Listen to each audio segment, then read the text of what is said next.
I'm curious, this political environment, I've looked at all these special elections this year. There's been some other analysis. Democrats are overperforming anywhere. You've seen it in your home state where some Democrats have won special elections that normally Republicans win. Is this due to abortion? Is this due to Trump? What do you think it's about?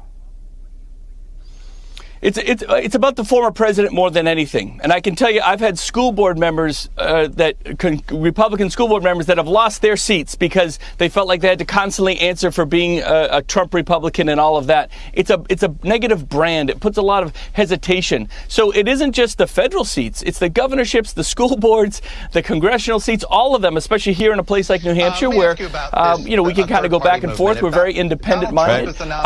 Joe Biden is the nominee. We know that No Labels wants to come up with their own candidate.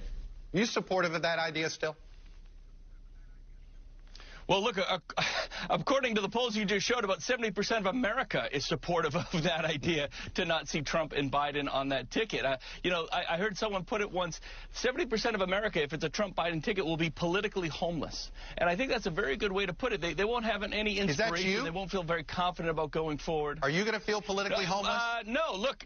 If it's Trump versus Biden? No, because they're not going to be on the top of that ticket. It's not going to be that way. Look, I think there's a good shot that neither of them are actually on that ballot. I think Trump can very much lose if they win it down to one-on-one. I think there's a lot of issues that are going to come to bear with President Biden over the next year and a lot of opportunity for the Democrats to find another candidate. But to the No Labels point, there's an opportunity there like never before.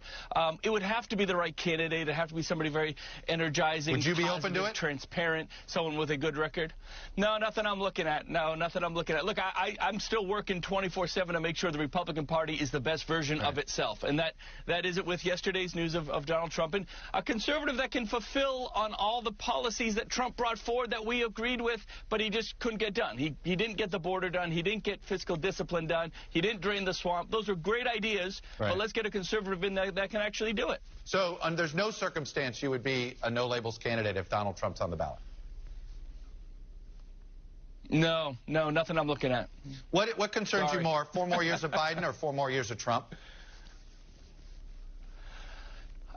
To be honest, what concerns me more is that if we just fall into having both of them back on the ticket, I mean, I think you're bringing up the exact right point. This is not what America wants. It doesn't mean our primary system is broken. It means more of us have to be engaged in the system to make sure that our voice is heard as that 70% of Americans who always want to look forward. With Biden and Trump, all you're doing is looking backwards and relitigating a lot of drama. Nobody wants that. Everybody wants to move forward in a positive way, have a transparent government, have government and institutions they can trust. We got amazing institutions in this country, but there's a lack of trust there. So it happens by bringing transparency, removing politics, and just getting back to getting stuff done.